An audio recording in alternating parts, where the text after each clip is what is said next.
Sorry, हमारा पिछला video बीच में ही कट हो गया। तो देखते हैं क्या क्या चेंजेज आए। One of the most fundamental aspect of the new order was the degradation of the labour, यानी लेबर जो था, लेबरर, उसमें डिग्रेडेशन आया, उसमें कमी देखने को मिला। The branching of the work from the protective context of guild, village and family, both the radical and conservative thinkers were appealed at the decline of the status of the common laborers, not to mention the skilled craftsmen। यानी जो common labourers थे उसके culture में, उसके work condition में लगातार degradation होते जा रहा था। इसको लेकर के जो है सो बहुत सारे जो है सो थिंकर्स जो थे, चाहे रेडिकल हो, कंजर्वेटिव हो, वो इस चीज़ को लेकर के चिंतित थे।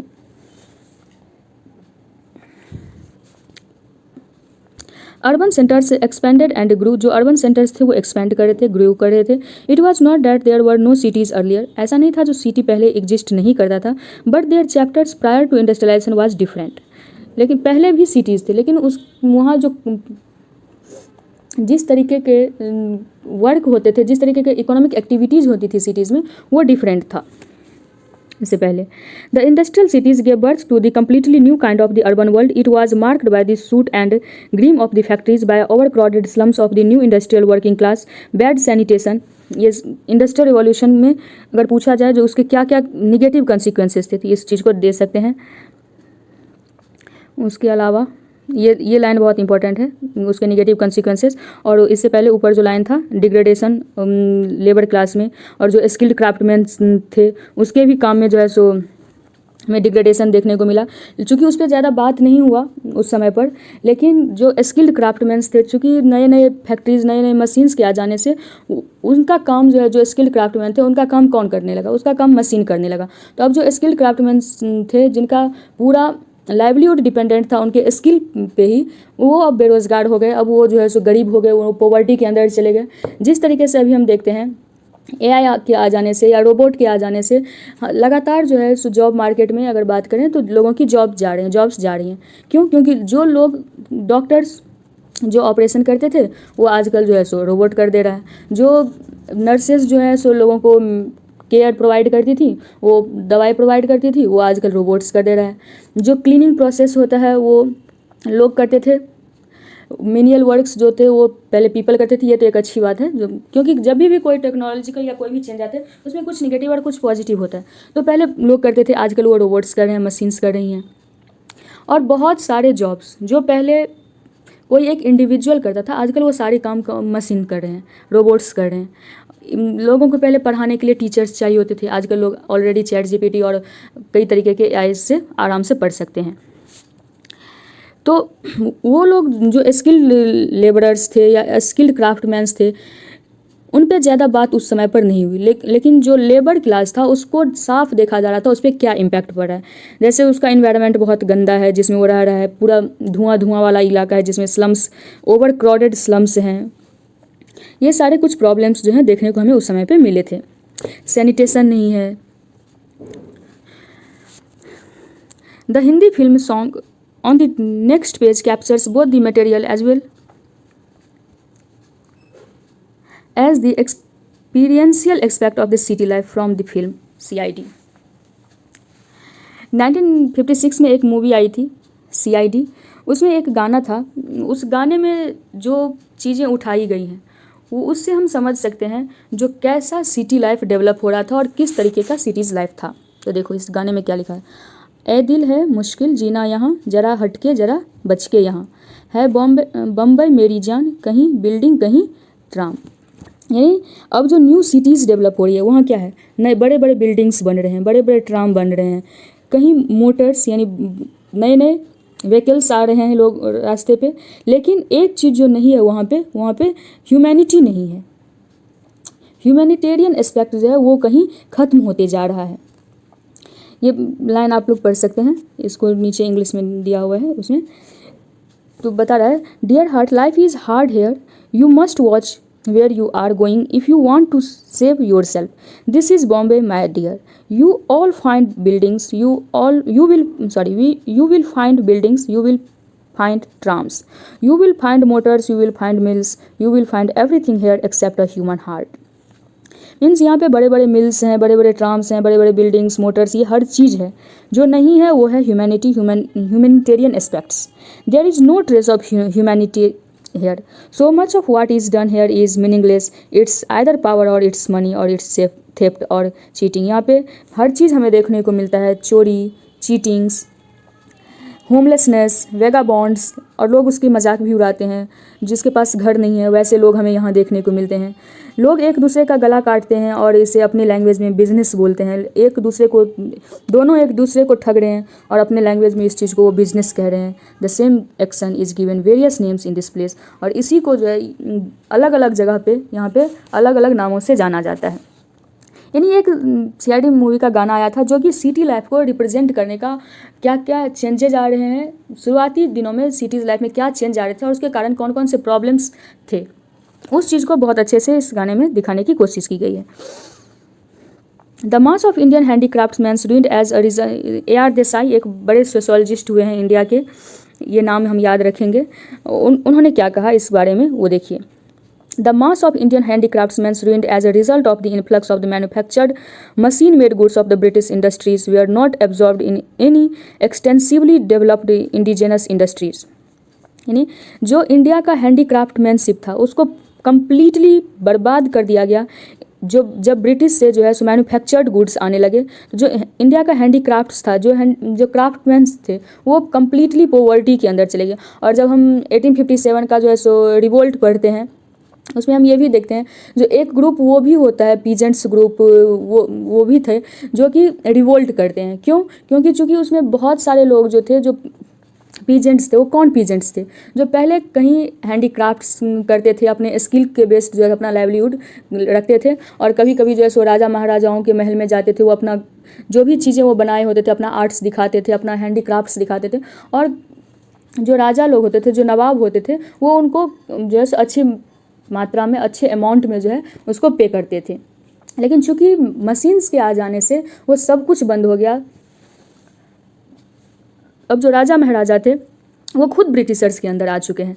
तो इस कारण तो उसी चीज़ को यहाँ पे बताने का कोशिश किया गया AR देसाई के द्वारा। The ruined mass of these handicrafts in the men to agriculture for subsistence. और ये जितने भी लोगों का जो हैंडीक्राफ्ट छूटा वो सब जा करके कहाँ पे फिर से जो है अपने आप को एम्प्लॉय करना शुरू कर दिया। सब जो है सो फिर जा करके एग्रीकल्चर करना शुरू कर दिया। अब चूँकि ज़मीन तो लिमिटेड है और नंबर ऑफ़ पीजेंट्स जो है, नंबर ऑफ़ वर्कर्स जो है लैंड पे वो बढ़ गए और ये एक तरीके से डिसगाइज्ड अनएम्प्लॉयमेंट का रूप ले लिया। The factory and its mechanical division of labor were often seen as a deliberate attempt to destroy the peasant, the artisans, as well as the family and the local community. यानी जो factory था वो सिर्फ जो है सो artisans लोगों को economic problems में नहीं डाला, बल्कि जो सोशल प्रॉब्लम्स है, जो इंस्टीट्यूशंस हैं, हमारे सोसाइटी के जो इंस्टीट्यूशंस हैं, उसको भी इसने वीक करने का कोशिश किया। इसने आर्टिसंस, पीजेंट्स, इस सबको तो डिस्ट्रॉय किया ही। लोगों पहले जो 1% होता था वो कई तरीके के काम को जानता था, लेकिन फैक्ट्रीज़ के बन जाने से, मशीन्स के बन जाने से 1% एक ही काम को लगातार करते जा रहा है। उसको बाद बाकी जितने भी काम होते हैं उसके सोसाइटी से, वो मशीन्स उसको उससे कट कर रहा है और वो मोनोटोनस एक ही वर्क करते चला जा रहा है। The factory was perceived as an archetype of an economic regimentation, hitherto known only in barracks and prisons.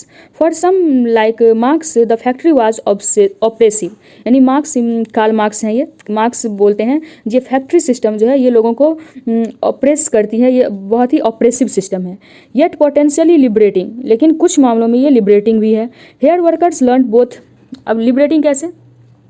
तो यहाँ पे वर्कर्स जो हैं वो कलेक्टिव एक साथ मिलकर के काम कैसे करते हैं वो उस चीज़ को सीख रहे हैं इस कंडीशन में रह करके। Functioning as well as concentrated efforts for better और कैसे बेटर कंडीशन से हो सकता है वो आपस में। जब सारे वर्कर्स, जब हम मार्क्स के आइडियाज़ को पढ़ेंगे, मार्क्स क्या बोलते हैं तो बोलते हैं all the workers of the world, यानी जितने भी वर्कर्स हैं वो यूनाइट हो जाओ और जितने भी बुर्जुआजीज हैं, जो कैपिटलिस्ट हैं, उसके अगेंस्ट जो है आवाज़ उठा दो और भले ही उसमें ब्लड ही क्यों ना बहाना पड़े, लेकिन अपने आप को लिबरेट कर लो। ये मार्क्स का आइडिया है, इसके हम बाद में पढ़ने की कोशिश करेंगे। तो वही चीज़ बता रहे हैं, जब बहुत सारे लिबरेटिंग कैसे है ये, तो जब बहुत सारे वर्कर्स आपस में मिल जाएंगे तो जो बुर्जुआजीज होगा, जो कैपिटलिस्ट होगा, उसको उनका डिमांड मानना ही पड़ेगा। क्यों? क्योंकि वो कैपिटलिस्ट इसीलिए कैपिटलिस्ट बना हुआ है क्योंकि उसके नीचे वर्कर्स काम करने वाले हैं। Another indicator of the emergence of the modern societies was the new significance of the clock time। यानी पहला हो गया जो बड़े बड़े फैक्ट्रीज़ का लगना, और दूसरा क्लॉक टाइम। इसने भी इंडस्ट्री को डेवलप करने में बहुत ही सिग्निफिकेंट रोल और मॉडर्न सोसाइटी को डेवलप करने में एक इम्पॉर्टेंट रोल निभाया है। जैसे पहले बताया, जो पहले लोग जो है सो उसको डेडलाइन पता होता था, हाँ 5 तारीख या 10 तारीख से पहले ये काम करना है तो हाँ चलो कर देंगे। लेकिन अब जो है उसको टाइम के हिसाब से एक नया कंसेप्ट आ गया, जो 8 घंटे दिन में काम करने ही करने, 12 घंटे काम करने करने। शुरू में तो 14-14 घंटे लोग काम करते थे, तो अब उतने घंटे काम करना ही करना है फैक्ट्रीज़ में।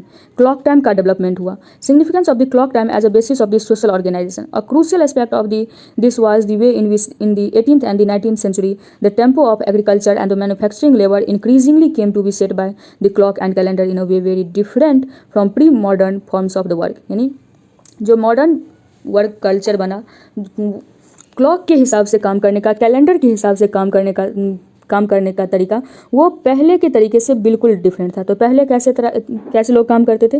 Prior to the development of the industrial capitalism work rhythms were set by the factor such as the period of daylight. यानी सूर्योदय से सूर्यास्त तक लोग मानते थे हाँ ये समय है जब हमें काम करना है।